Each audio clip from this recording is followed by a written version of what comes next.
I will never, ever like you. I'm not interested in you either. Just stay still. Bennett, your body is much more honest than your mouth. Home by 9 p.m. every night. In my room by 10 o'clock sharp. Marrying into the Montgomery family was supposed to be a business transaction, but my new husband, Bennett, was the king of contradictions. He was the type of man who'd rather choke on his own pride than admit he felt a single human emotion. To ensure my family's legacy and my own survival, I had to make sure he fulfilled his marital duties every single night. In the beginning, he complained to his friends, "That gold digger? She doesn't know anything except how to spend money. She wants my heart? In her dreams." If my parents weren't breathing down my neck, I wouldn't have even looked at her. But fast forward a few months, and the man was showering and dousing himself in expensive cologne by 8 p.m. every night, waiting obediently in bed for me to show up. That's when I decided to slap the divorce papers on the nightstand. He broke down right there, sobbing like a tea kettle at full boil. "Maddie, please. Is it because of last night? Was I not good enough? I can take classes. I can improve. Just please, don't leave me." I was standing outside the private dining room of a high-end steakhouse in Greenwich with my parents. Before we could even push the door open, the shouting from inside reached a fever pitch. "You want me to marry into the Beckett family? To that human mannequin whose only brain cells are dedicated to handbags and contouring? Not a chance. Marry her yourselves if you love the deal so much. If you force me into this, I'm jumping off the roof of the Montgomery building."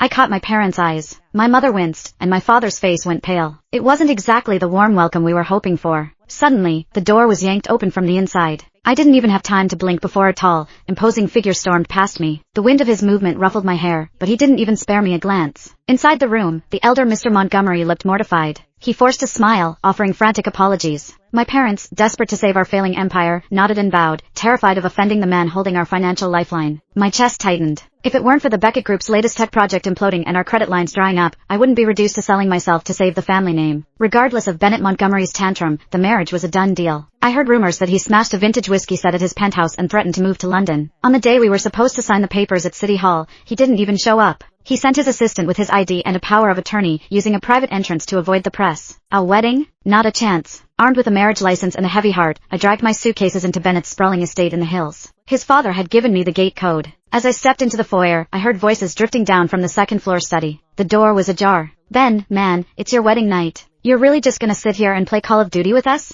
"Shut up," Bennett's voice snapped. "It's a business merger. She doesn't deserve to be called a wife. Bennett Montgomery, will never acknowledge her. You can't hide forever, though. You have to go to bed eventually. Help me brainstorm. I don't want to touch her. How do I gross her out so much she leaves on her own? Maybe, tell her you've got a performance issue? You know, technical difficulties downstairs?"